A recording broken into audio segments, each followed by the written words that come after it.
ആഗോള അയ്യപ്പ സംഗമത്തിന് പിന്നിൽ രാഷ്ട്രീയ ലക്ഷ്യങ്ങളില്ല എന്ന് ആവർത്തിച്ച് Devaswom board president PS Prashanth. വിശ്വാസ സംഗമം അതിന്റെ വഴിക്ക് നടക്കട്ടെ എന്നും PS പ്രശാന്ത് പ്രതികരിച്ചു.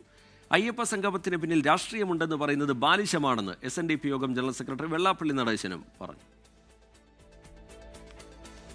ആഗോള അയ്യപ്പ സംഗമത്തെ ചൊല്ലിയുള്ള രാഷ്ട്രീയ വിവാദം ചൂടുപിടിച്ചു കഴിഞ്ഞു.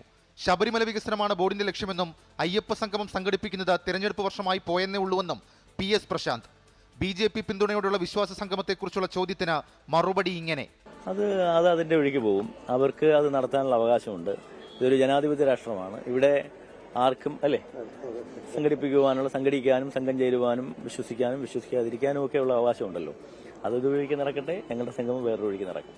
അയ്യപ്പ സംഗമം അത്ഭുതമായി മാറുമെന്ന് പ്രതികരിച്ച വെള്ളാപ്പള്ളി നടേശൻ പിന്നിൽ രാഷ്ട്രീയ ലക്ഷ്യമെന്ന ആരോപണത്തെ പൂർണ്ണമായും തള്ളുന്നു.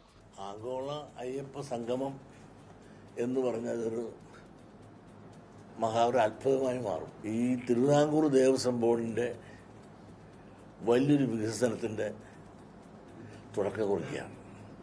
ശബരിമലയുടെ പ്രസക്തി ലോകത്തിൻ്റെ നെറുകയിലെത്തും. ഇലക്ഷൻ ഇതുമായിട്ട് എന്നാ ബന്ധം തീർക്കുക? അതിനിടെ Devaswom board president PS Prashanth KPMS general secretary Punnala ശ്രീകുമാറിനെ നേരിൽ കണ്ട് അയ്യപ്പ സംഗമത്തിന് ക്ഷണിച്ചു. അയ്യപ്പ സംഗമത്തിന് KPMSന്റെ പൂർണ്ണ പിന്തുണയുണ്ടാകുമെന്ന് പുന്നല ശ്രീകുമാർ അറിയിച്ചിട്ടുണ്ട്. 24 തിരുവനന്തപുരം.